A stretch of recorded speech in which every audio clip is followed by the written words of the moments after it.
Yo, what up guys, I'm Sammy and welcome back to the Soul Brothers channel, and this is my performance review of the Nike Lebron Ambassador 13. So the LeBron Ambassador 13 is LeBron James's signature shoe because LeBron James has been playing in this shoe specifically basically throughout this entire season, and he hasn't even really been playing the LeBron 18, like maybe just a couple of times. So, I mean, I'm still really curious as to why he's not playing in the 18. I wish he would just say, but obviously that would be very bad for publicity for his shoe, so that wouldn't be good. But I'm just super curious, like, is it too soft? Is it too unstable? Like, why isn't he playing in it, you know? But anyways, this is the LeBron Ambassador 13. It's an overseas shoe, you know, so the Ambassador line is usually just like in China or just like overseas. And then the US has the LeBron Soldier line. So if you guys do want to cop, you just go on GoDaddy and it's available. Like this colorway, this Yeezy inspired colorway is going for like 90 bucks. And then there's some other colorways that are going for like 120, even to like 170 bucks, I think. So, you know, the price all depends, but this was the cheapest colorway. So if you guys do want to cop, just go on the GoDaddy. But anyways, let's get it started off with the tracciones, right? So one thing that I didn't notice, I don't know why or how I didn't notice this in the first impressions, but it's glow in the dark. The outsole is glow in the dark, which is pretty cool. So just to get that out of the way, I guess. But anyways, yeah, so the traction, how is it? It's okay, you know? Okay, so for regular, you know, playing, you know, shooting around, doing some like light step backs and stuff like that, it has a very, very consistent bite. But on really hard stops, you know, like, you know, if you're doing a really hard crossover, if you're doing a really hard cut, it slips out sometimes, you know. It wasn't the most consistent in that regard. So just watch out if you're doing, if you play really, really hard and do very, very aggressive movements, this probably isn't the best for you.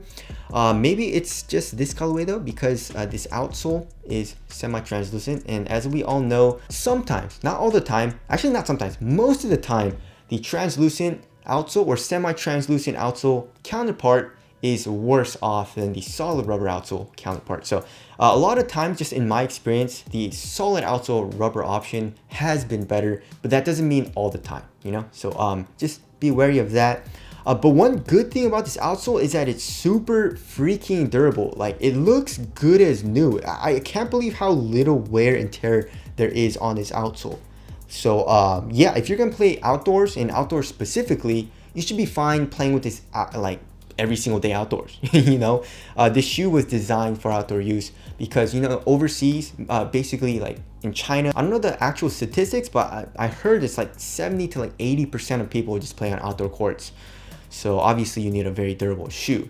So there is the outsole there. If you look here in the middle of the shoe, we have a midfoot shank plate, which also acts as a heel counter. You know, it's all one piece, and it looks like an uncut rock, you know, that has like gems in it, which looks really cool. So the outsole is decoupled. As far as the heel to toe transition goes, it's pretty smooth. You know, when you're running down the court, like kind of jogging and doing heel dominant strides, you have a nice curved shape here in the heel, so that feels nice. You have a curved shape here in the forefoot, and then you have a lot of forefoot flex. So heel to toe transition is overall pretty damn smooth. But there really is no heel compression, which sucks. So I guess we'll segue right into the cushion, and the cushion is ass. The cushion is ass. Oh my god, how is it so different from the LeBron 18? And also on the LeBron Soldier 14 with the forefoot and heel zoom. Those were actually really nice. Looking at the past models of the Ambassador line, they always had a forefoot and heel zoom unit, but here in the Ambassador 13, they removed the forefoot zoom unit for whatever reason and just kept a heel zoom unit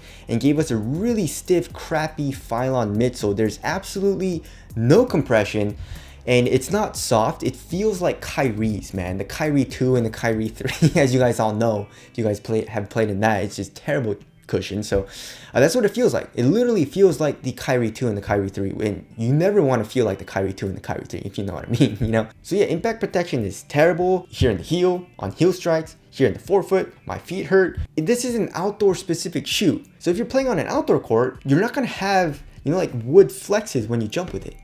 Concrete does not. Asphalt does not. So you need good cushion in your shoes, especially for outdoor shoes. So I don't know what they were thinking. I mean, they nailed it on the durability of the outsole, but the cushion, they really messed up.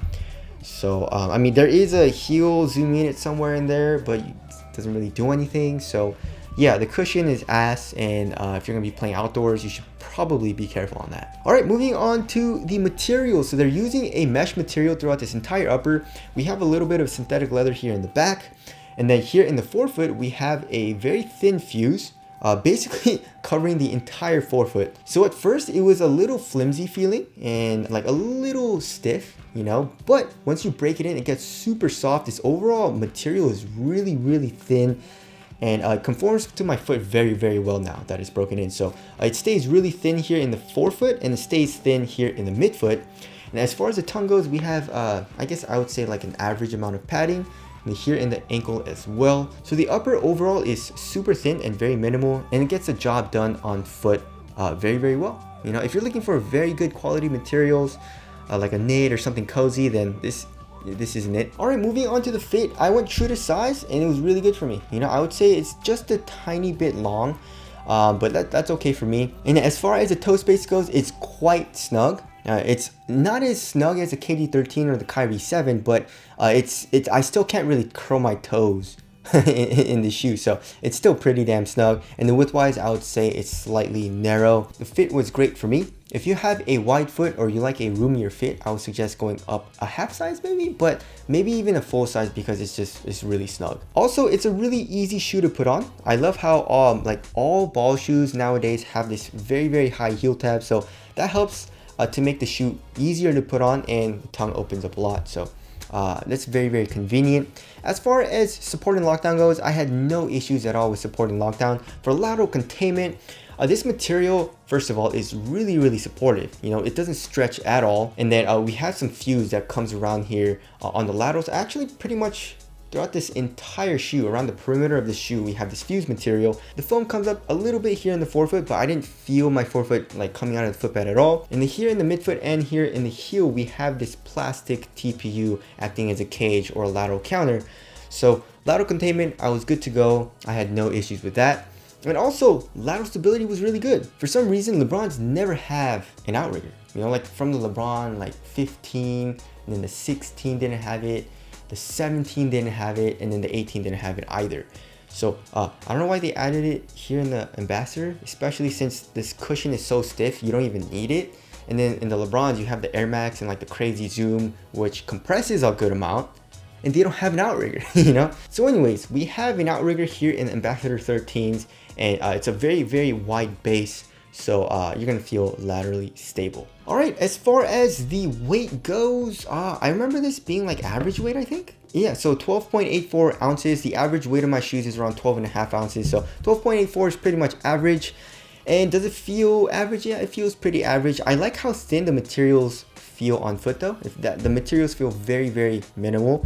But then it definitely feels a little bottom heavy, especially here in the heel. As you guys can see, the foam protrudes out and all this, so it feels even like a little, just a tiny bit bulky. But other than that, you know, it's a nice feeling shoe, and it's a very responsive shoe as well. As far as the ventilation goes, ventilation is not very good. Especially here in the toe box, you have this fuse, so there's really no airflow. And then the material here, I like this mesh material, doesn't have a lot of airflow either. I mean, it is thin, so it's not like the hottest shoe ever, but it doesn't really have any airflow. So the ventilation, I would say, is like kind of bad, you know? All right, moving on to the aesthetics. The aesthetics are dope. This has to be my favorite Nike shoe that's out right now, and it's only available overseas. It's not available in the US. I think it looks better than the actual LeBrons, the KDs, the Kyries, the PGs, the Zoom Freaks. This is a great looking shoe. I absolutely love this colorway too. This Yeezy inspired colorway. I love like the gem design on the Nike swoosh, as well as here on the midfoot shank plate. It's just a greatly designed shoe in my opinion. So good job on the design, whoever designed it. Tell us what you guys think of the aesthetics down in the comment section below. So wrapping things up. Okay, so I guess we'll go with the lowest price, you know, let's say an average of like 110 bucks, right? So for 100 or 110 bucks, is this a good shoe? Yeah, it performs well, but will it be in my rotation? No.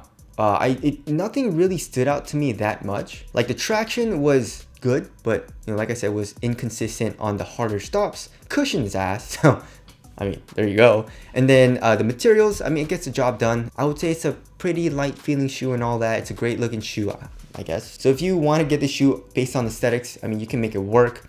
I would say it's a solid performer. It's solid. I mean, you can't really go wrong, you know, with this shoe, but I definitely wouldn't say it's top tier or even like really good. You know. So yeah, if you're the type of person who wants a responsive cushion and doesn't mind like a really crappy cushioning setup and you just want full responsiveness, everything about the shoe is doable. You know, I guess just besides the slipping outs, but that was like a little inconsistent. So just watch out for those two things. So anyways, that about concludes my review of the LeBron Ambassador 13.